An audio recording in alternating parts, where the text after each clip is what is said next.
friends, welcome back to No Ma'am. Today we are discussing Tiffany's emotional banishment at the roundtable. Our girl Monét X Change, she got murdered. And Colton Underwood surely loves weaponizing his sexuality. But great thing about this is that damn Michael Rapaport is finally gone. Hallelujah. But before we get into it, make sure you like, comment, and subscribe and hit that notification bell so you don't miss a single episode of No Ma'am. All right, friends, I'm sure by now you know that we're talking all things to Traitors Season 4, Episodes 4 and 5. And these two episodes, I would say, were really great. I had no complaints. They were really good. Those were some of the best roundtables I think we've had. I've been binge watching the other seasons, and these were some of my favorite roundtables. Like, it was the emotional impact, the back and forth.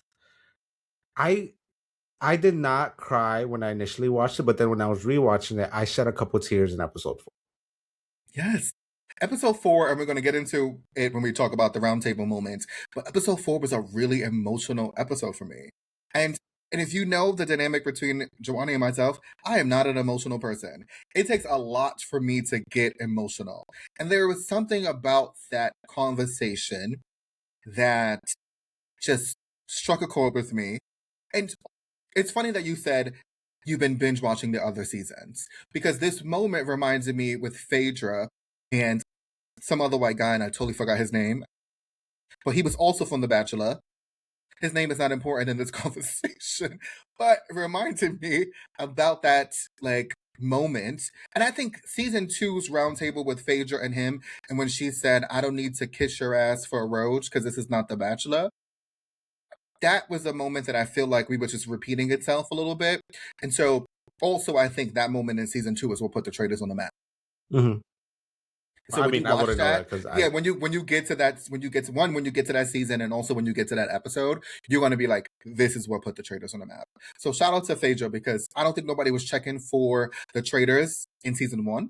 They loved it. Cirie is an amazing traitor, and that's why she won. And no other traitor so far has been able to win the game other than Cirie. Spoilers. Oh, for you, motherfucker. Yeah.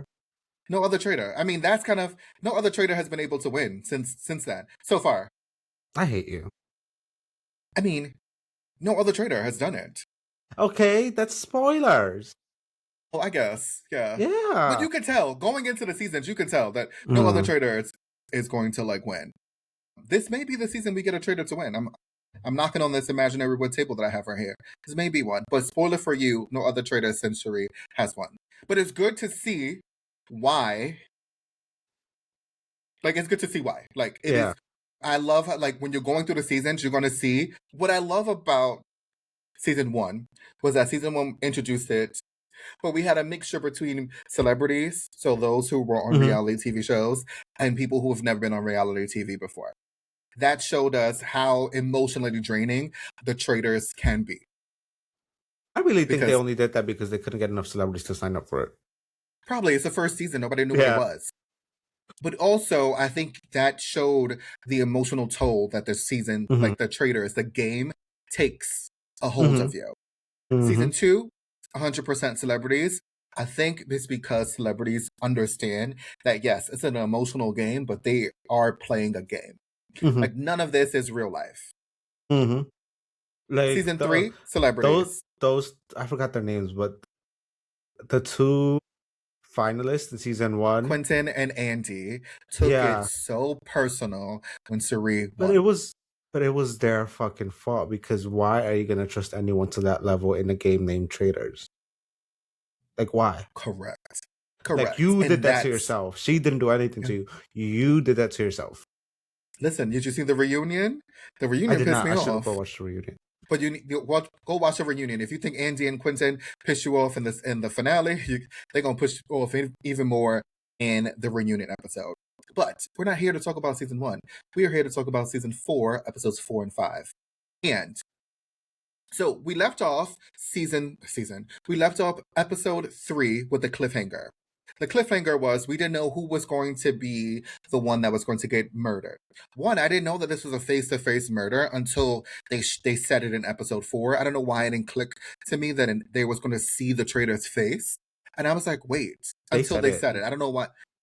I don't know why it didn't dawn on me. And then I was like, oh shit, this is a face-to-face Mhm. murder. So now, those on the short list was Ron, was Kristen, Eric, and Caroline.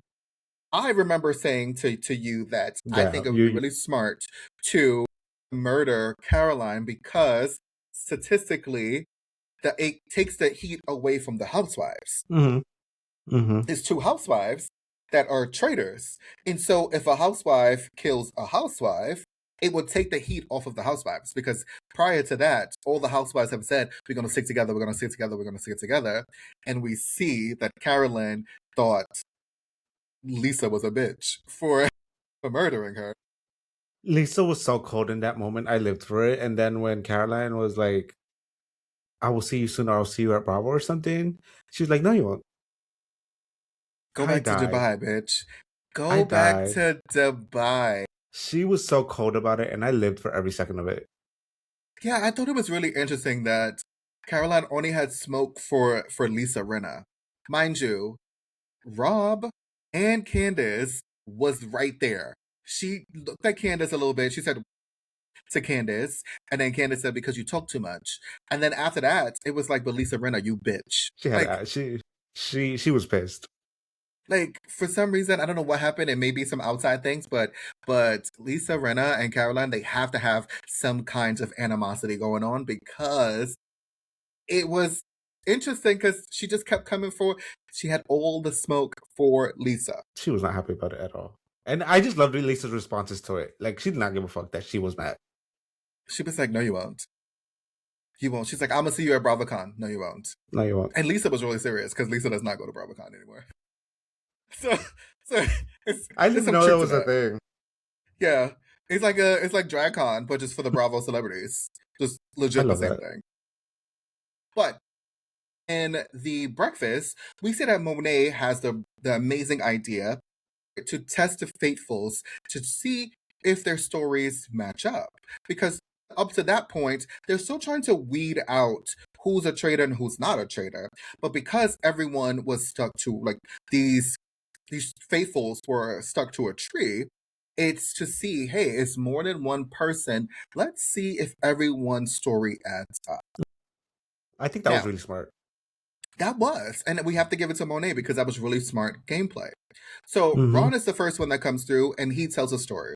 And so that's kind of the details that they need to go off of, right? They need to go off of Ron's details. He said the executioner was there. He heard like soft footsteps. And in his mind, he's like, the only one that has like these soft footsteps is Mora. So he now thinks that Mora is a traitor. He's like, Mora is one of the traitors, hands down. What I love about Ron is that Ron, every episode is strong and wrong. Strong and wrong Ron. That's his new nickname. That's all we're gonna call him. Like every episode, it is a new name. And he is Mm-hmm. throwing out a new name. He is strong and wrong. One, I think that is the name of the game. I get it. As a faithful, you never know until you get one. So he's gonna just be throwing out names. Mm-hmm. But I feel like if I am that wrong, or if I am proven to be wrong once, I'm shut the fuck up. Because I'm not about to keep giving wrong names out and putting a bullseye on my face. Like, no, like I fucked up, girl. My bad. Like, let me shut up. You would think, but I think that's when egos get into play because they know that they've been strong and wrong, but they still need to prove that they are faithful. So by doing that, as they're going to just keep throwing out names until they kind And of then until one they're of them just stick. digging. They're just digging further themselves into the hole, though. If they keep missing, which he does. Correct. He's taking big swings and he's missing every time. Mm-hmm. Now, so that's Ron's story. So Ron doesn't mention a couple of details. Right. One detail in particular. The next one to come in is Lisa. Now, Rob is extremely nervous about Lisa and if Lisa is going to be able to corroborate everyone else's stories. Mm-hmm. Lisa, in the Lisa Rinna fashion, talks Mad, so a over the lot. top. So over. I was just, girl, shut up. Like, you don't need to go into that much detail, girl. A lot. And Lisa mentions an axe. Now, prior to that, Ron never mentioned an axe. Mm-hmm. He never mentioned that the executioner cut the rope, had an axe, never that. Like, never. What I thought was really smart for Monét is Monét was like, oh, so like he had a gold mask on, right? And she was like, no, it's black.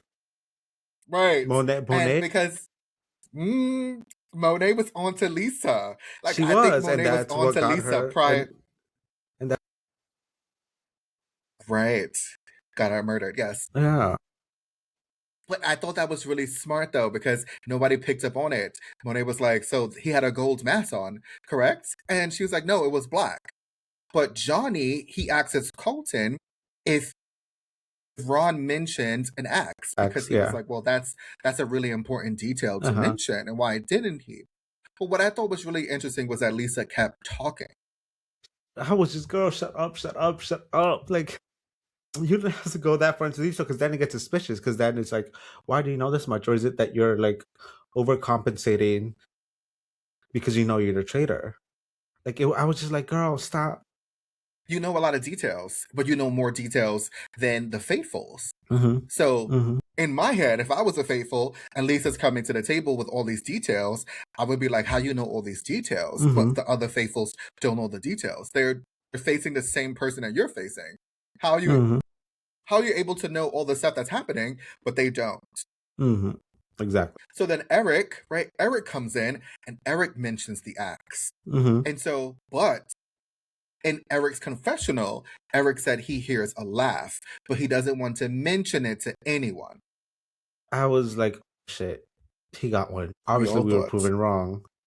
But Correct. like, in that moment, Yes. I was like, oh shit, like I thought he got Lisa. Like in that moment, fucking Lisa laughed, and like everybody knows Lisa's laugh. Correct. I So thought it would I be was, Candace, because Candace has a really distinct laugh as well. which everyone was like, I knew it wasn't Rob, because that man don't even smile. Mm. But first of all, actually, we'll wait to provide about Rob in those overalls. Awakened something in me that I did not know was in me. Like, it took me to another level of gay. Yeah. Yep. Anyway, Mm-hmm. what was I saying? I forgot what I was talking about. Yes. But okay, but there's another point. So Jam axes obviously Eric and Kristen like about the ceremony. Can you tell me about the ceremony? Yeah. So Jam goes, hey, he says the ceremony. Now Tiffany is like, why would you say a ceremony? Ceremony.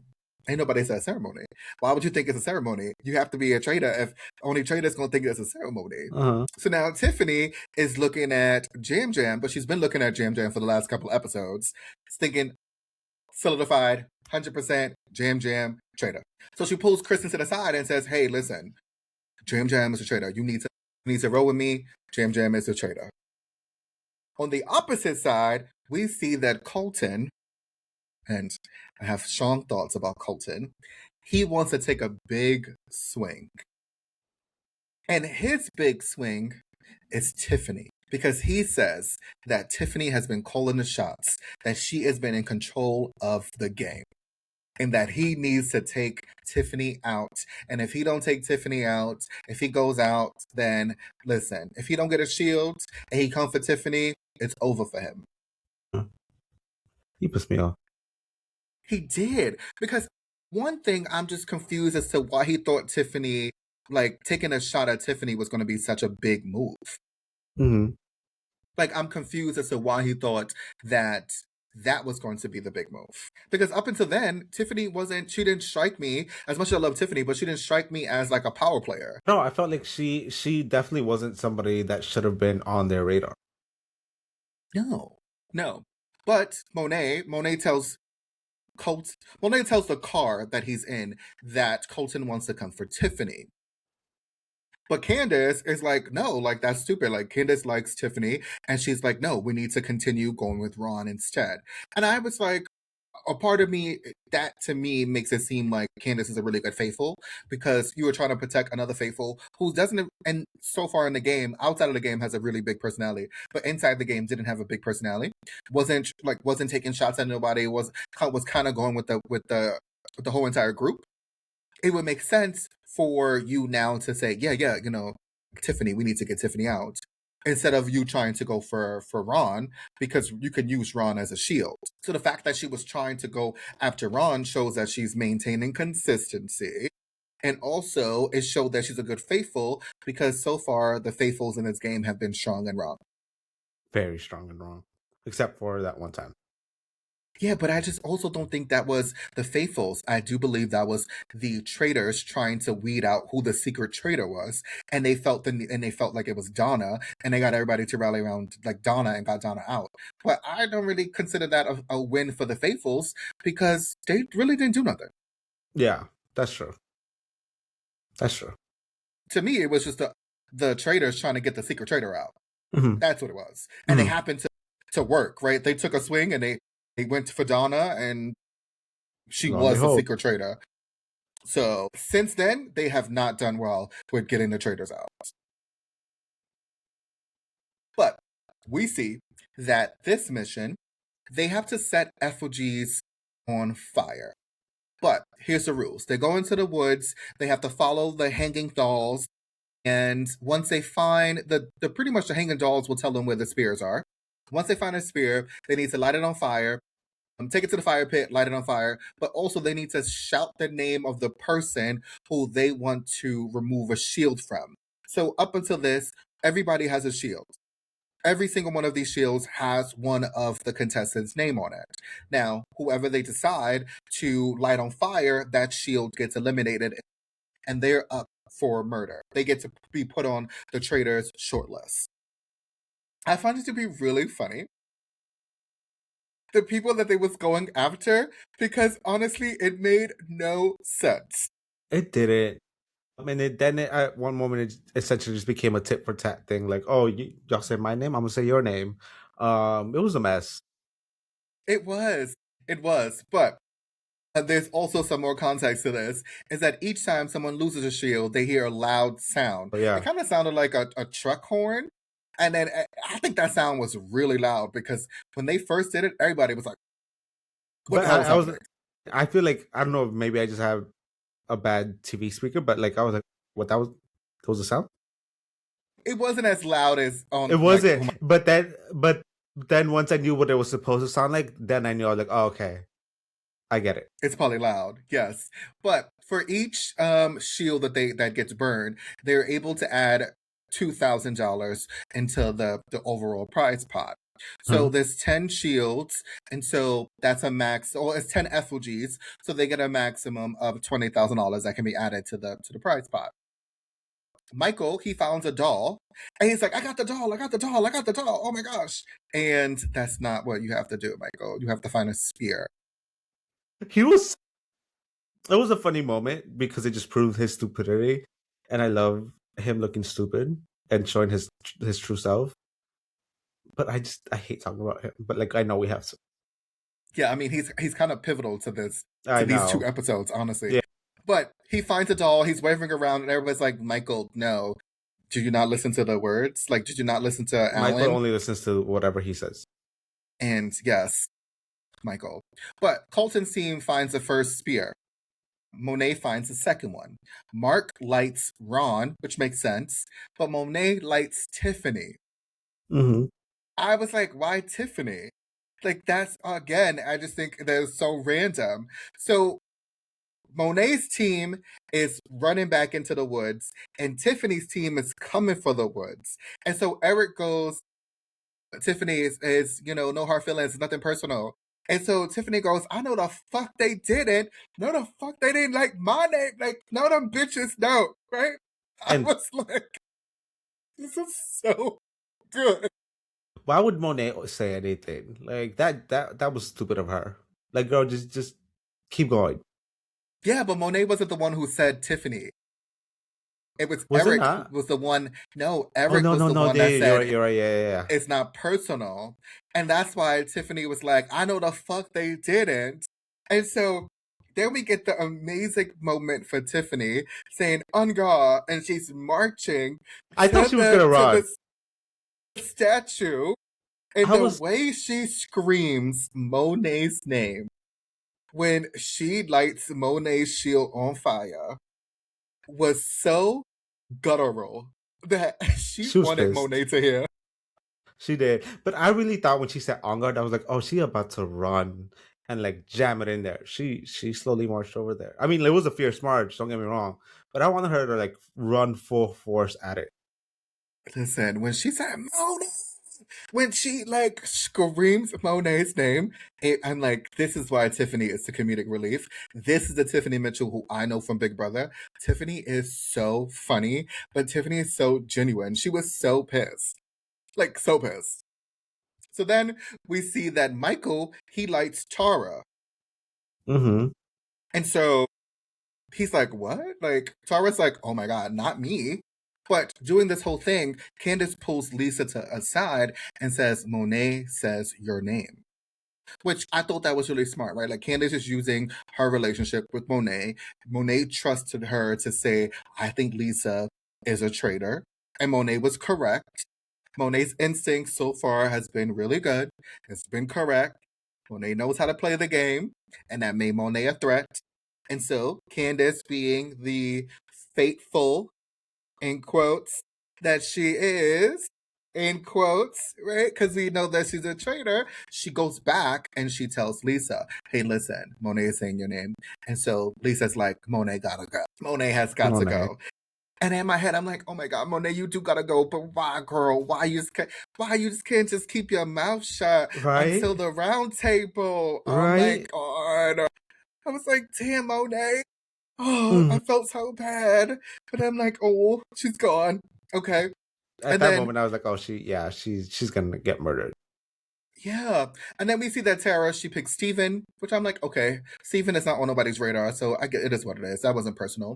Colton picks Lisa because he couldn't pick nobody on his team, even though he wanted to pick somebody. I think he wanted to pick Ron but he couldn't. Or he wanted to pick somebody on his team, but he couldn't pick somebody on his team. And I was like, okay, that makes sense. So he picks Lisa because at that point, Lisa is a traitor. And then Ron picks Maura because he thinks that she's a traitor. But mind you, he says he thinks that Maura is a traitor because of the footsteps. He heard light footsteps. And so Maura, being mother, said, I'm going to take that as a compliment because that means I'm light. And I'm like, true. That is also a win is a win. Like, a win is a win. And then we see that Natalie picks Johnny, which a part of me would think because of the previous mission and Johnny took forever getting those skulls, that one can say that Johnny potentially threw the mission. But it didn't seem like somebody was putting those. I was confused because that's what I was scared of coming into this episode. I was like, Johnny did so bad compared to everyone else. Like, he couldn't even get the skulls in time. That I think they might come for him for throwing the game, like you said. But right, because he might have just been really bad at it. Who knows? True, but a part of me, what I thought that's what Natalie was going at because she said, like, she went and she got Johnny. And in my head, I'm like, one can put the pieces together and say, well, Johnny potentially probably threw that challenge, like that mission. So maybe that's why he could potentially be a traitor. Because up until then, nobody was really checking for Johnny Weir. At all. He's just kind of there. But with great fashion choices, but like, he's just kind of there. Yeah, I hate when I'm just like, sort of like Mark Ballas, which I'm like. I mean, I think these two episodes are the most we've ever heard him speak, honestly. Oh, fully, 100%, yes. I was shocked. I was like, he's still here? Mm-hmm. Yeah, which means they're probably keeping him around for something. Right, like we're not getting a story. So, see, I thought that's fair. Yes, that's what we thought. But that's what we thought Monet, and then Monet started. But Monet started talking. But it all happened in like one episode. And then Monet got murdered.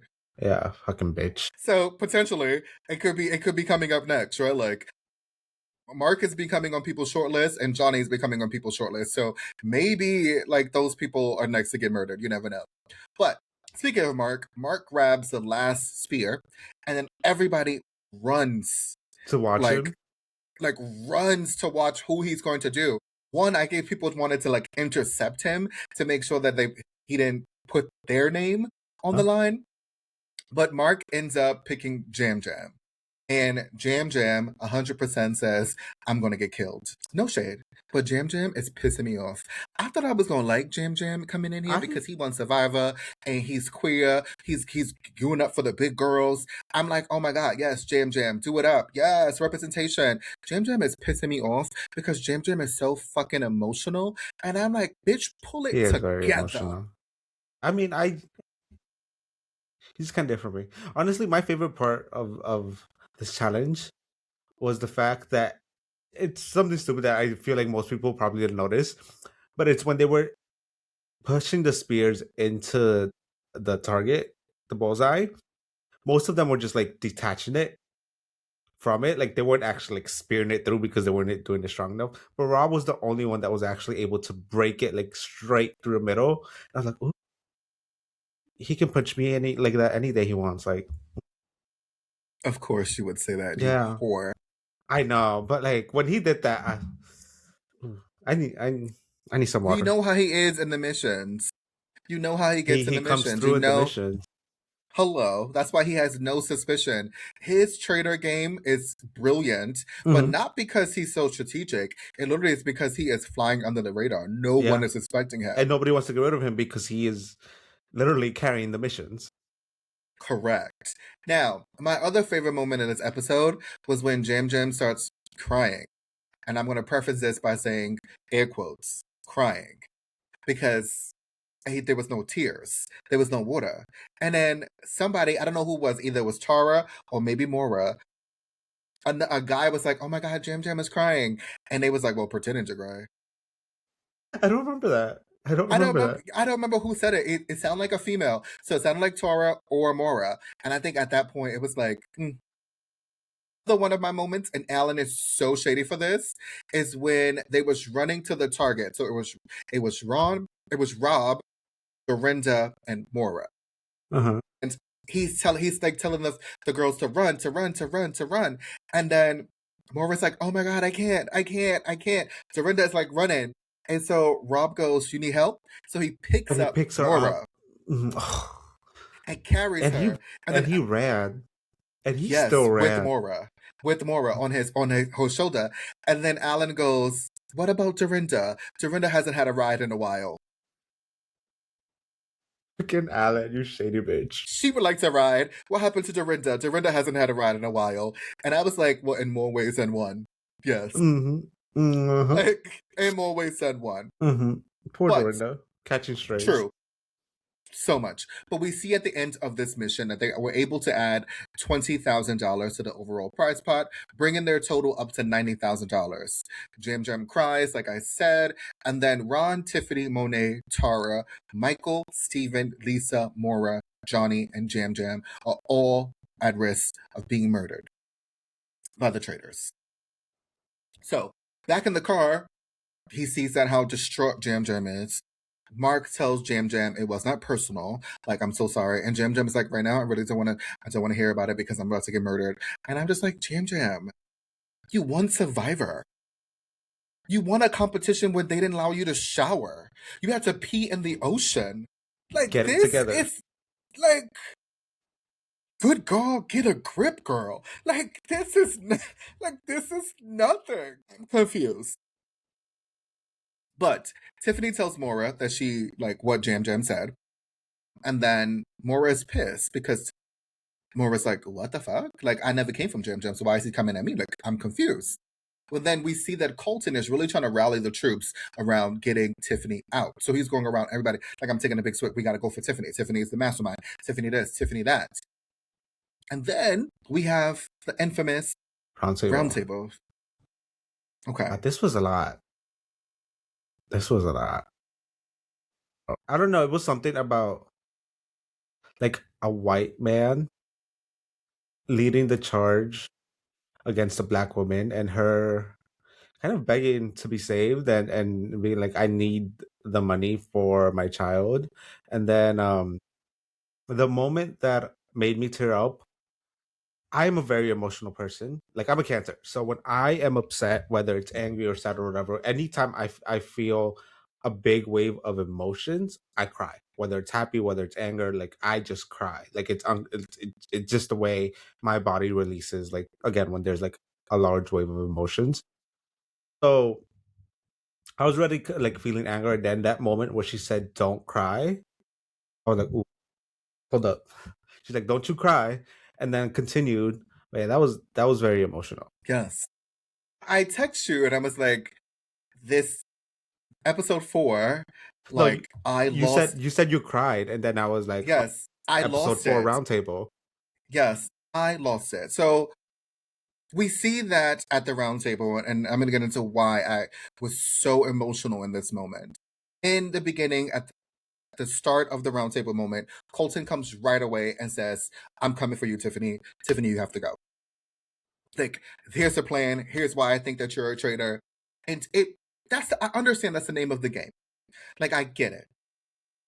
But it was a shift from the previous people coming for traitors at the round table in this moment. There was underlying microaggressions in his tone that I did not like.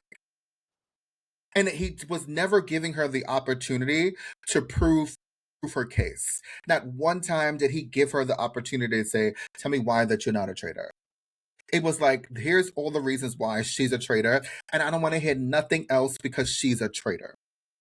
And he was going with why Tiffany is a traitor because Tiffany is over the top and she's rambunctious, and look at her right now, she's throwing shade and she's doing all this stuff. So Tiffany throws shade right back at Colton and says, you're not smart. And so Colton goes, well, are you saying that, oh, that you're the smartest? And she was like, no, I'm not saying that, but what I am saying is I'm smarter than you, because right now you make no sense. And then goes, okay, well, I think Jam Jam is a traitor. And so Jam Jam jumps in and Tiffany's like, but I'm not talking to you. Like, I'm not talking to you right now. And I thought that was brilliant because Tiffany is a masterclass into how to throw somebody in the conversation, have them not throw you off, and then say, okay, now I'm going to give you the floor because now I'm talking to you. And I thought that was great because Jam Jam did not know. And Jam was like, oh, well, can I write your name down? And Tiffany was like, well, write it down. Write my name down. Tiffany, like the But we company. didn't get to that part because she just told Jam Jam to write it down. And Jam Jam was like, oh, I'm going to write it down. Like, I'm going to write it. Can I write it right now? And Lisa was like, no, like, you can't write it right because we're not there yet. And then Colton was like, oh, well, how do you spell your name? Because obviously you're smarter than me and I'm stupid. Is it one F or two Fs? And she was like, that's when she spelled out Tiffany like the company. And I was like, that's great. That's amazing. I also It was Mhm. good. Yeah, that was a good one. I was like, you better go off, bitch. Yeah, Drag his receding hairline. right. And then Eric wants to be Captain Savaho, wants to come in, and then he wants to say, well, I didn't want to say this before, but I heard a laugh. Mind you, there's only really two people on that cast that has a really distinct laugh, and that's Lisa Rinna and that's Candace. Nobody else has laughed hard enough for people to hear them, right? We know Lisa Rinna and we know Candace, very over the top personalities. And so he was like, well, I wasn't sure until this moment. And first of all, editors, amazing job. That was such an amazing cut to certain people because it fully made me believe that he was going to say Candace at that moment. And I was like, oh, shit, Candace is about to go down. And then it cut to you, Tiffany. And I said, oh, Lord. I was like, oh, he's about to come be Tiffany's savior, and he's about to like prove them wrong, and he's gonna get one of these girls out, which would be sad, yes, but like also like please save Tiffany. Then he Hello, said, "It's you, Tiffany." Tiffany. I was like, Tiffany. And "Excuse Tiffany's, me, and then he goes, because, I'm a musician. you might And need a new Tiffany career." goes, she said, you might need a new career while you on this show. Mm-hmm. And I said, my God. Tiffany was And then coming she for them. goes, you know what? She goes, I shouldn't. The moment that got me, when she was like, I should not. I understand that I'm overreacting, but this is personal for me. Like, I need this money, not for me, but for my son. That's the moment that got me. That's the first moment where I was like, oh shit, there's tears in my eyes, and this is going to be an emotional moment. And then when I see that she's getting emotional because she's like, she can't contain it anymore. And that's I was like, nobody's coming to save her. And this moment, I was like, oh, this is bad. Like, this is bad. If that don't tell you that she's not like a traitor in this moment, I don't know what will, like, what other things she could do that's going to tell you that she's not a traitor. And then when Candace said, well, I don't think Tiffany is a traitor. And she was like, well, here's why I think Ron is a traitor, X, Y, and Z. And she turned and she looked at Tiffany and she said, don't you cry. That That's the moment moment I shed some got tears me. of. Yeah. That got me. That was when I was like this. And this is what I said, right? And so I put this on like our Instagram page, but I wanted to read it out loud. I said, while watching the roundtable scene during episode 4 of Traitors season 4, I couldn't help but feel emotional. There was something Tiffany said at the very end when she was ultimately banished that has stayed with me. You all don't deserve me.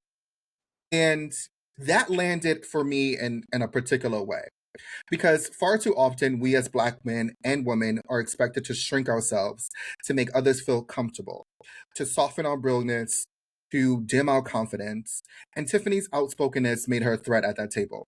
And because of that, she had to go.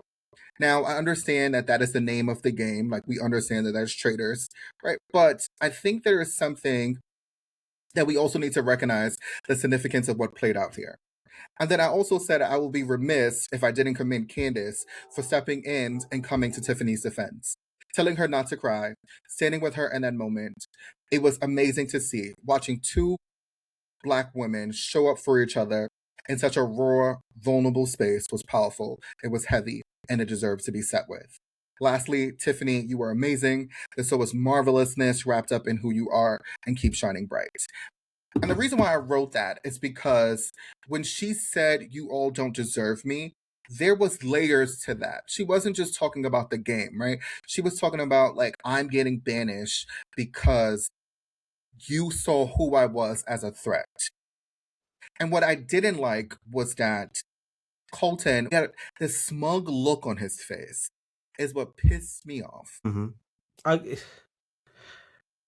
I think it's because we have lived experiences of having to, like, essentially fight for our spot and our right to be, like, with white people, essentially. So we know what that kind of feels like. And, like, I've seen that smug face before with other people. So to kind of see that, like, on him, I was like, ooh, go away. Like, it hurt. Like, it was like, ooh, no. Yep.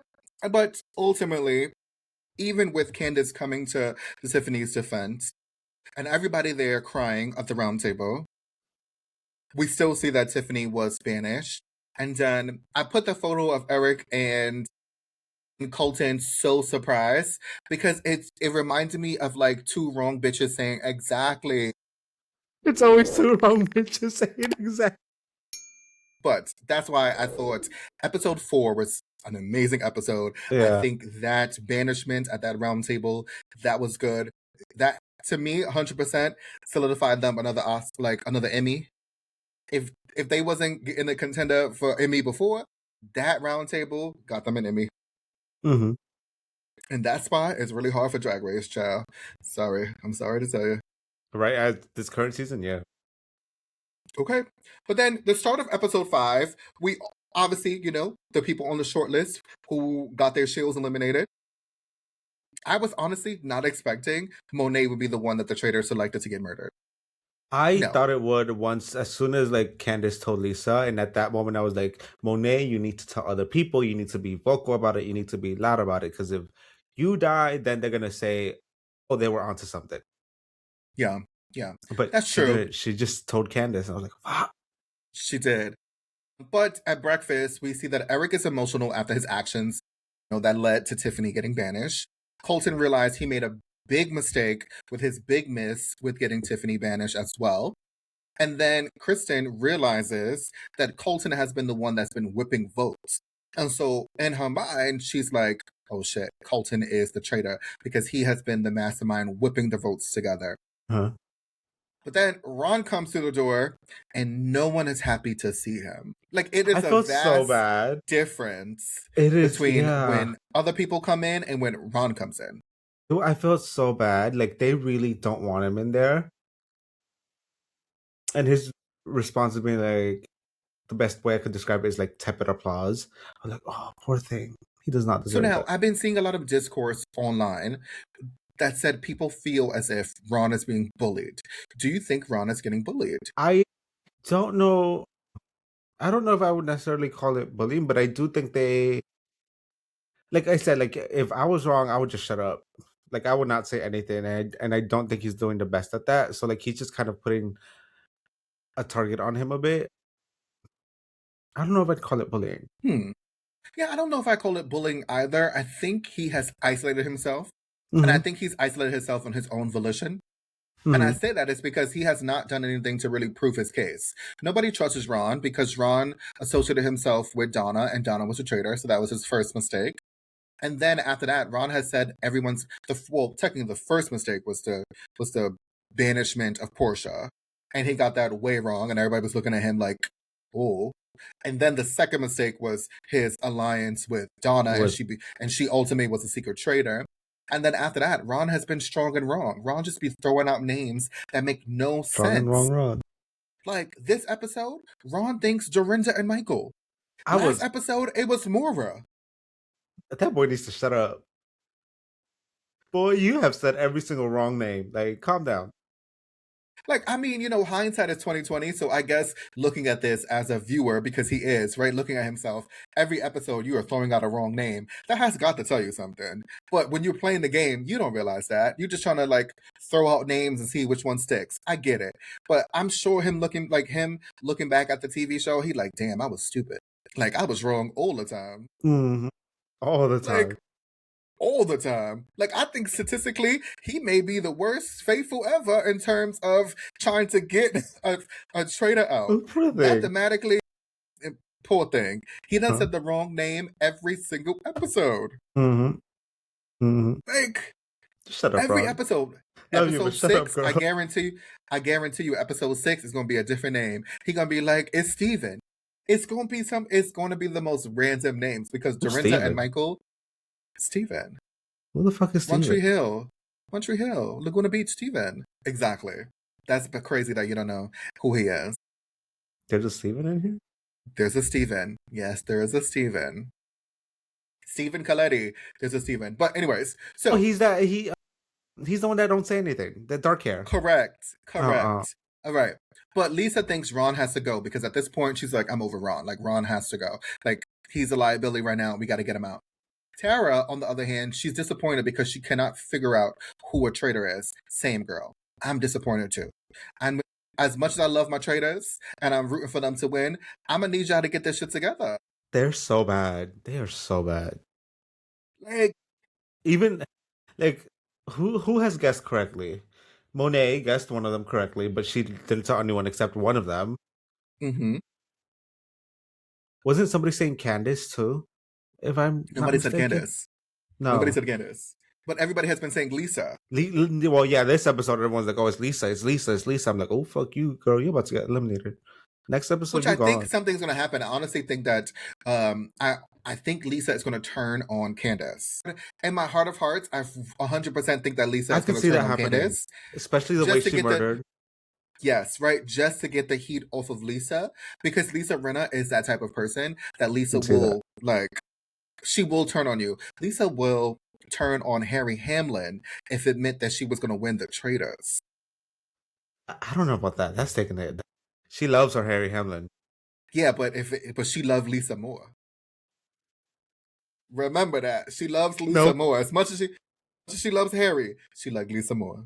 Nobody loves Harry Hamlin as much as she does. Not even Harry Hamlin loves himself as much as Lisa loves Harry Hamlin. Exactly. Now, so obviously Tara is disappointed that she can't figure out her faithful, but Mora is also questioning why she allowed Colton to whip all of the votes, to whip everybody in shape. And honestly, I'm saying, Mora, why did you allow Colton to have that much power and influence over you? Mm-hmm. For you to realize how wrong he was. Colluding, conniving.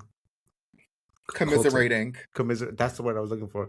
Commiserating. We're going to talk about that moment. We're going to talk about that commiserating that Michael. Maybe I think we need to commiserate Michael. Maybe. But Ron thinks he's going to get banished, which makes sense. So he throws out Dorinda and Michael's name.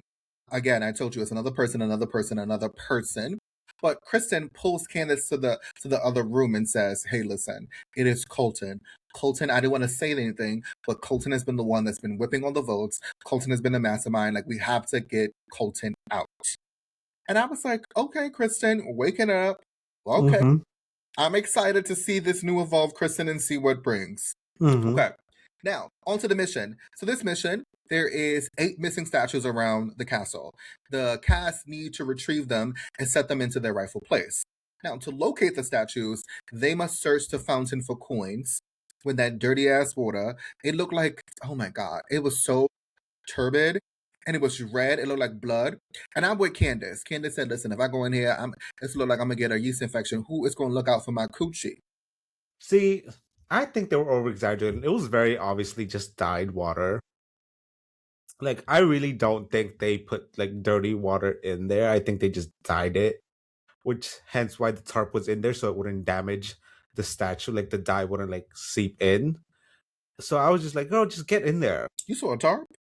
There was a tarp in the fountain. Oh, I see no tarp. I think. saw I dirty might have water. been wrong.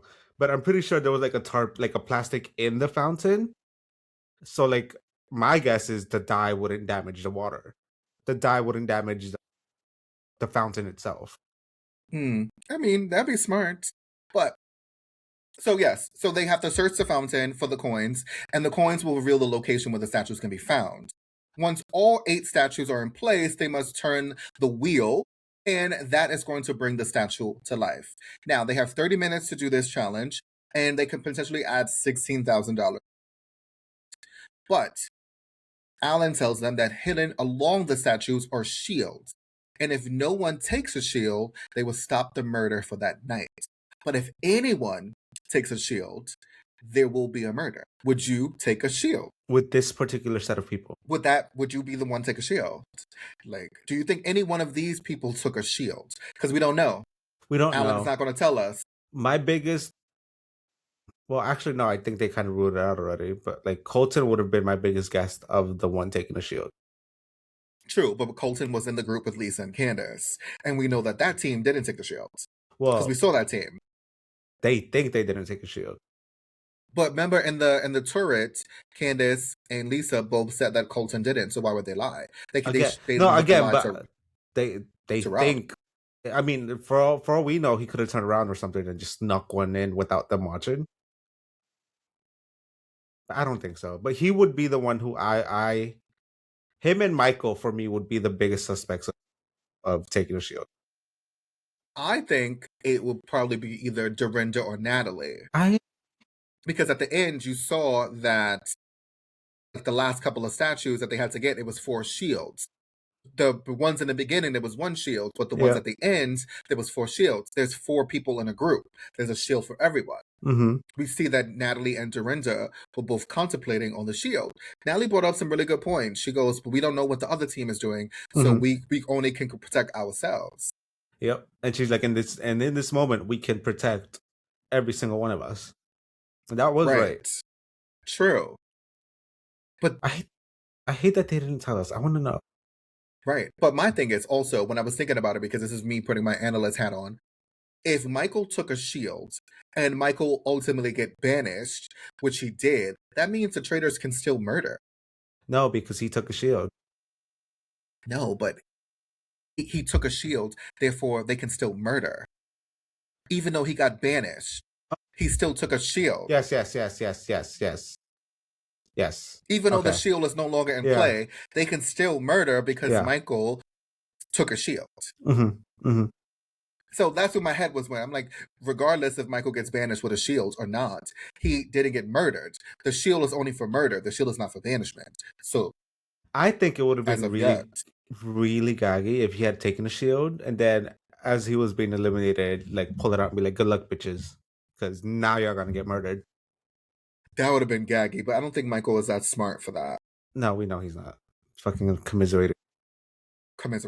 But we also see that they completed the mission, and then the blood flows. Let it flow. Let it rain. Which I thought was really symbolic. I'm like, okay.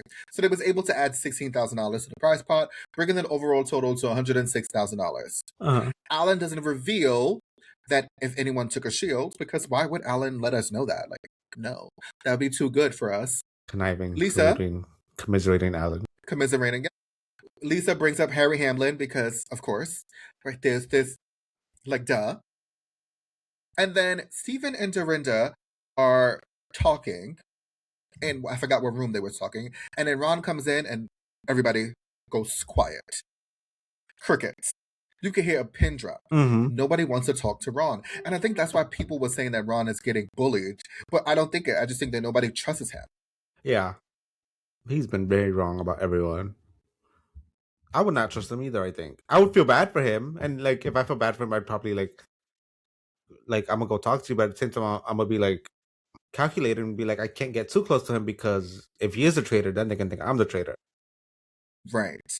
And then we see that Colton asks as Michael, like, does Alan change his clothes when he goes to the turret?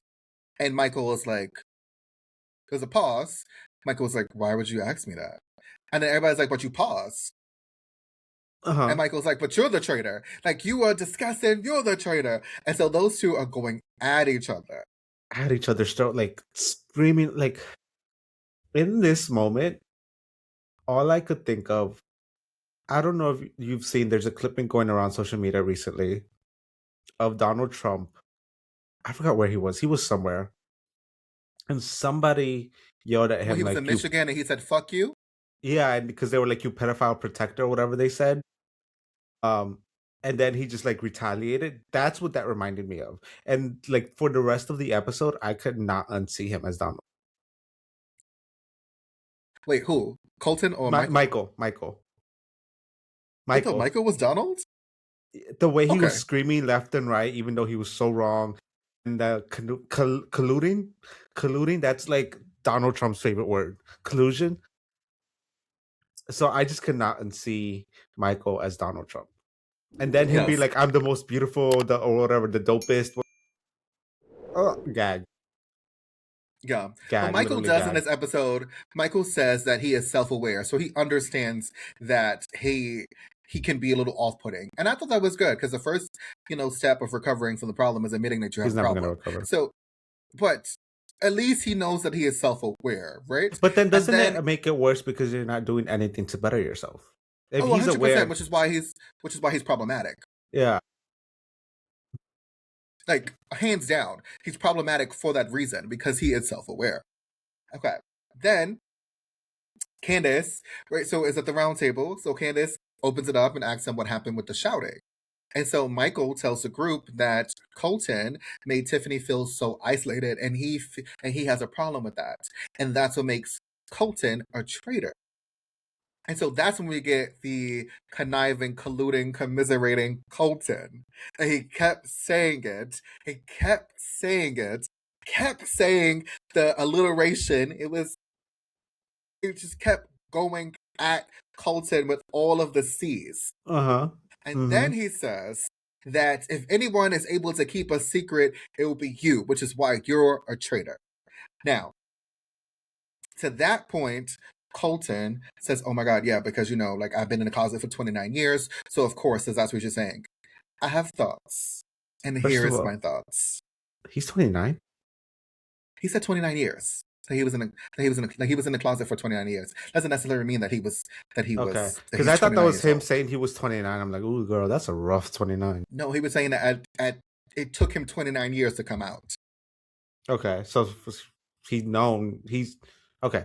Fine. Okay, yes. Got it. Essentially, he's known that yes. Okay. My thoughts with this is here is where the shift between episode 4 and episode 5 is different in Colton's behavior. And I have to say this because this has been weighing on me for a while. In episode 4, Colton was really strong in his conviction. It did not matter how much Tiffany was able to plead her case to tell people that she was not a traitor, Colton was steadfast in his belief that she was.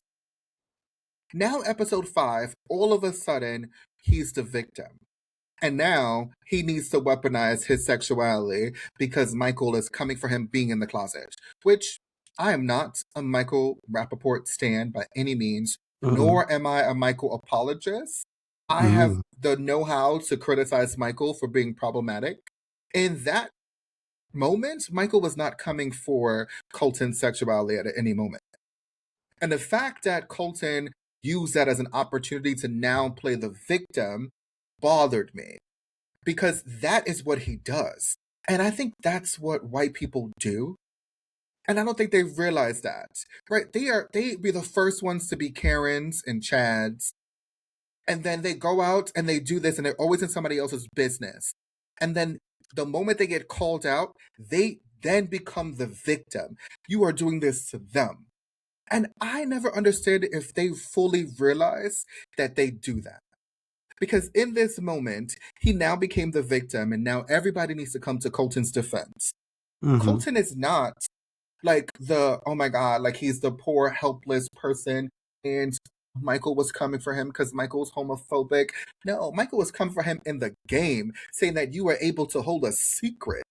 It has nothing to do with him being in the closet. And then you have Johnny coming to his defense, and then Jam Jam, which I was so upset at Jam Jam for coming to his defense. Because I'm like, what are we talking about? Because Michael never talked about anybody in the closet. Never. And that's the problem we're seeing today in today's society. White people have a really bad habit of being the person in the front to do all the mess. And then as soon as they get called out, now they're the victim. Yep. And Colton is very good at it. He has a very problematic past. And we've seen it time and time again, like on social media, like gay, white, cisgendered men weaponizing their sexuality when it is convenient for them. And I think this was the perfect example of that. And I'm not saying that his life has been easy. Like, everybody believes that whatever experience they've had has been very difficult.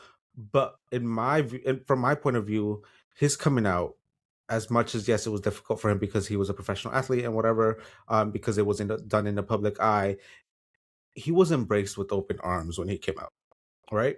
From the general public, like he got his own TV show. He like right away, like people were like, "Oh my God, this is amazing!" Like an athlete coming out, whatever. So I don't think he's had the same struggles that a lot of people of color have had when it comes to coming out and their journey of identifying their sexuality. So to see him weaponize that really pissed me off. Yes. Yeah. And I'm not trying to take away from his journey, because his journey is his own and whatever. But like, it was, like you said, a typical Chad realizing he's been backed into a corner and just using anything he can to get out of it. Yeah, he is a professional victim. And it bothers me in that moment that he came off as a professional victim. Because Michael never insinuated. He's like, but you insinuated. No, he didn't. Oh, he didn't. Michael is talking about the game. I get it. And it was easy for him to put that on Michael because Michael is very problematic. And Michael has said some really problematic stuff throughout this episode and in life in general. And I'm not a Michael Rapaport apologist at all. I'm able to call him out for his bullshit because he has said some bullshit. But in this moment, Michael was not coming for Colton's sexuality.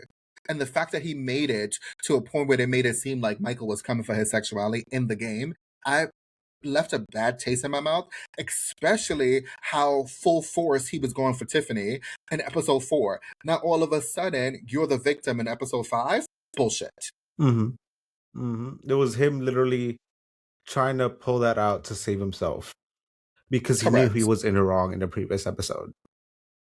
So now all of a sudden, now when somebody was doing it to him, he's like, "Oh my God, woe is me." Now he's sad. Now he doesn't know what to do. Now he's like, "Oh my God, I just need you gone. Like I feel really uncomfortable." All of this. I hate that it took this, like Colton weaponizing his identity for the rest of the cast to be like, we don't care whether you are a traitor or a faithful. We just want you out because we don't feel comfortable with you in this house. That should have been done episodes ago. It should have, yes. But again, like this is what we've seen happen time and time again. They weaponize some things and then they become the victim. And for somehow we have this herd mentality that we have to be so we have to have this proximity to whiteness so much that all of a sudden, because their feelings are hurt, we have to make them feel better about themselves. So we may go against our own self-interest. And I'm looking at it like, that is not what was happening in this moment. Like Michael is a lot of things, but as far as we have seen in this season so far, with a lot of queer cast members, he hasn't said anything else that, at least from what we have seen, that has been any type of homophobic. And like, I mean, we have like Johnny and Yam Yam, and we had a fucking drag queen, and it hasn't come off the way. So all of a sudden now, because it's Colton, it's no. And again, cisgendered white gay men have a really bad habit of weaponizing their sexuality, their coming out, as if their experiences is so unique and different from everybody else's that once it becomes questioned or whatever the case may be, now all of a sudden, all their life they had to fight. It bothers me. I'm not invalidating his life, his 29 years that he was in the closet. That's his lived experience, yes. But we have to call a spade a spade. And I was just watching it play out, and I'm just like, this is again him deflecting and playing the victim so that nobody votes him out for his bullshit banishment in episode 4. Very much that. So that's why I'm on the fuck Colton train. Everybody like I've been seeing it, and I'm like, yes, it's fuck Colton, because no. At first, in the first couple of episodes, I was like, oh, Colton, it's not bad. And then now I'm like, you're very problematic, and I don't like you. Yep. Get I'm the like, commiserating, conniving, colluding Colton. oh my god, but can we talk about commiserating for a second? Because I really need to talk about Rob. commiserating. And the reason why, like, I needed to talk about it so much that it became a slide in this presentation that one, shout out to Rob's overalls because they were the star of this episode. I felt some type of way that I don't think I've ever felt before. Right? I was like, as soon as he came out in those, like when he walked into breakfast, I was like, oh my god.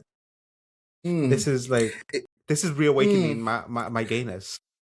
Listen, Like this is why I was like, fucking gay. Yeah, this is why I want Rob R to throw me. Like, this is why I want him to throw me. I want him to do whatever the fuck he wants to me. Like, that's it. Like, Rob, I don't know. Like, I can't say it out loud. You can't. I mean, you probably could, but behind the paywall. But I thought it was really interesting because up until that point, not to say that I thought Rob was stupid because I don't think so. I won't say that. I think that's fucked up to say. I think he's very smart. He's so smart, but he just, because he's a snake wrangler, he's from Alabama. You know, you put all those together.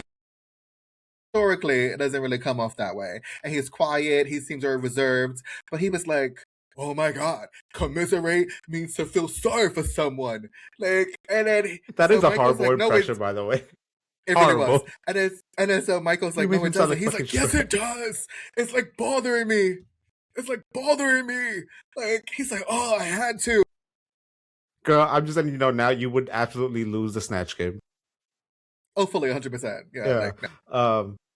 But then, like, Michael was like, no, it's not. And I was like, Michael, yours wasn't even better than mine. I know. I don't know what. I wasn't even trying. It was so involuntary too. Like, I wasn't even trying to do an impression of him. I think it was because I heard you doing it. I just kind of subconsciously did it. But I wasn't even like, I didn't mean to. Good. But like, Michael then being like, no, it's not. Like, he was so serious. He was so fucking. He was so serious. But I just think that moment just made Rob even hotter because he was like, commiserate, and he got it right. He can commiserate me anytime he wants. Okay. All right. Yes. Okay. So I put this here because remember I forgot his name, but here is the moment that I was talking about. So seeing Tiffany and Colton's moment reminded me of Phaedra and the guy from The Bachelor, and it just so happened that both of them were white men, and they're both from The Bachelor, and the moment they had was with a black woman. I thought that was really interesting. And so when you go back and you watch season 2, there's going to be a moment where he comes for Phaedra, and Phaedra then has to fight for herself. The thing about Tiffany and Phaedra, the difference is Phaedra was like Phaedra didn't cry. She just like, no, I'm gonna come for you. And that moment, hands down, is why they won the Emmy. But Tiffany and Phaedra were playing for two different things. Where like Phaedra's playing because Phaedra wants to play, and Tiffany's playing for her son. So that's why the emotions were different. But there are parallels between the two, and it's history repeating itself. So I just thought it was very interesting when I saw this, and I was like, wait, yes, history is repeating itself in this moment. And I thought it was something I did want to just to bring up and just have the people who are watching us to really just think about and put it in the back of their minds. But overall, I'm going to leave it with this. What are your thoughts on the season? Who is getting murdered? Or do you think there will be a murder episode 6? I don't know. Oh, I had to sneeze. I don't know. I don't know if anybody did take a shield. I don't know. Maybe not. But what I do know is that Alan said either is it this episode or episode 7 that is probably one of the greatest moments in Traitor history. I can see that. Oh, I can't wait to see that. He said if you hear banquet, if you hear the word banquet, or that's when you know it's going to go hands down. It's probably the most, he said it is the greatest moment in Traitor history. He said it's utter chaos, but it's amazing. I can't wait for that episode. Thursday needs to hurry the fuck up. So I don't know if it's this one or if it's I don't know if it's episode 6 or if it's episode 7, but I do know that he said I remember him saying either episode 6 or episode 7, but it's one is his favorite episode, and 2, he said it goes down in Traitor history as being the most chaotic but amazing in Traitor history. Okay. I can't wait to see that.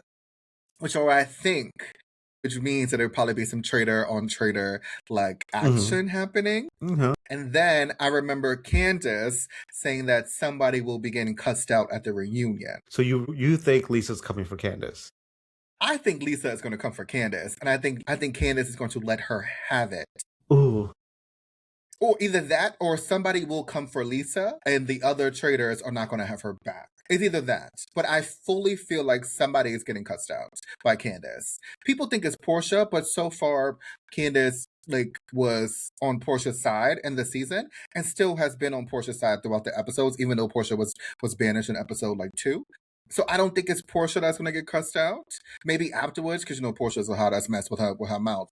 But from the show, I think based on who is left and the personalities, if Candace is going to curse somebody out, it has to be Lisa Rinna. Because I don't see, or maybe Colton, but I don't see nobody else getting that, no. And I don't know how true this tea is, but I saw this when I was in passing.